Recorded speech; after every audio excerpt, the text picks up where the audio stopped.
Hello everyone, আমি অমৃতা। আমার নতুন একটা ব্লগে সবাইকে ওয়েলকাম।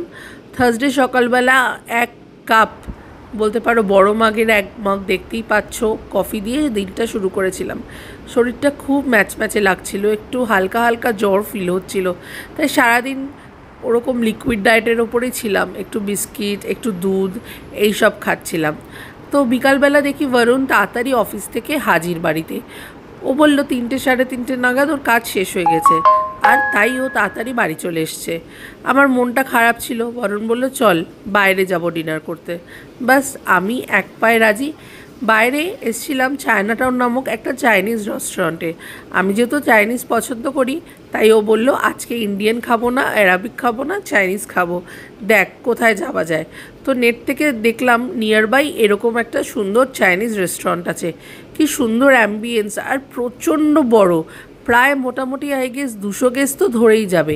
এর একটা ইন্ডিয়ান সেক্টরও আছে ঠিক পাশেই, বাট আমি চাইনিজে প্রচণ্ড প্রেফার করি, তাই এখানে এসছিলাম। কি সুন্দর ল্যাম্পগুলো, স্যান্ডেলেরগুলো আমার তো দারুণ লেগেছে। আর একটা অ্যাকুয়ারিয়ামও ছিল, ওখানে আবার লাইভ ফিশও ছিল। দেখুন কি সুন্দর। মিরর সেলফিও নিয়েছিলাম একটা, খুব সুন্দর লাগছিল। আমার ভেতরটা এত ওয়েল ডেকোরেটেড, এত ওয়েল মেনটেন্ড। এই যে আমি আপনাদেরকে হাই করছি। যাই হোক, খাবার অর্ডার তো দিয়েছিলাম, বাট তার ফাঁকে আমি আর বরুণ একটু ছবিও তুলে নিয়েছিলাম। আর এখানে কি কি খাবার অর্ডার দিয়ে দিয়েছি বলে দিচ্ছি।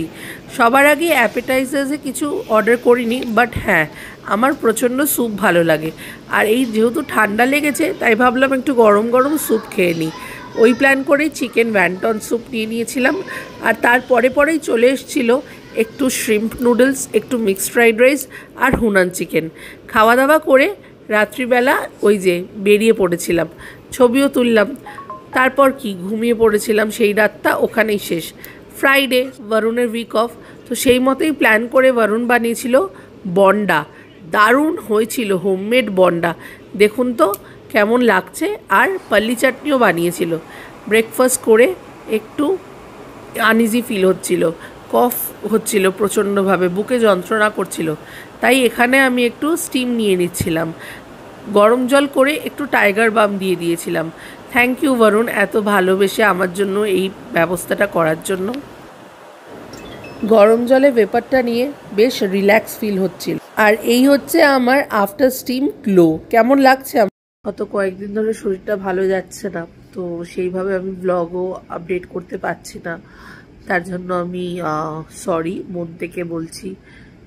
বাট তাও এই সপ্তাহে একদিন আমি বেরিয়েছিলাম, বরুণ নিয়ে বেরিয়েছিল, যাতে আমার মনটা একটু ভালো লাগে আমার মনে। আর আমি প্রচণ্ডভাবে বাড়ির লোককে মিস করছি, আর মাকে এভরি সেকেন্ড মিস করি। স্পেসিফিক্যালি এই ফেজটা আবার লাইফে এখন খুব ডিফিকাল্ট, কারণ লাস্ট ইয়ার মাকে আমরা এই সময় হারিয়েছিলাম। তো খুবই ডিফিকাল্ট ফেজের মধ্যে দিয়ে যাচ্ছি, মন কিছুই ভালো নেই। বাট তাও আমি আপনাদের জন্য একটা ছোট্ট ব্লগ নিয়ে এসেছি আজকে। তার একটাই কারণ, আমি চাই না যে আমার দুঃখটায় আপনারা দুঃখ পান। মানে আমি জানি আপনারা সবাই আমার সাথে আছেন ও থাকবে, তাই আমি আপনাদের জন্য ছোট ছোট ব্লগ আনি, ভিডিও আনি। আশা করি আপনাদের ভালো লাগে। আর যেহেতু শরীরটা ভালো না, সর্দি কাশি হয়েছে, ওয়েদার চেঞ্জও হতে পারে, আমি না ইভিনিংয়ে শাওয়ার নিই। মানে সারাদিন রান্না বান্না করে লাঞ্চ করে তারপরে আমি শাওয়ারটা নিই। তো তাই জন্য হয়তো আমার এই অবস্থা। আর আমার যখনই ঠান্ডা লাগে আমার বুকে কফ জমে যায়। আর আমি একটু অ্যাস্থমা পেশেন্ট আছি, তো আমার প্রচণ্ডভাবে প্রবলেম হয়, ব্রিদিং ইস্যুস হয়, ইনহেলার নিতে হয়। বাট আমি দেখতে পাচ্ছি ইনহেলার নিয়েও খুব একটা সেরকম কাজ হচ্ছে না, তো অ্যান্টিবায়োটিক্স চালু করতে হয়েছে। এই হচ্ছে আমার আপাতত লাইফের আপডেট। বরুণ সারাদিন অফিসে থাকে, বাট তাও চেষ্টা করে আমাকে অনেকভাবে হেল্প করার। তো I am thankful to him. যাই হোক, আজকের ব্লগটা আমি এখানেই শেষ করছি। আমি সুস্থ হইনি একটু, আমি নিশ্চয়ই আরো ভালো করে সৌদির লাইফস্টাইল আপনাদেরকে দেখাবো।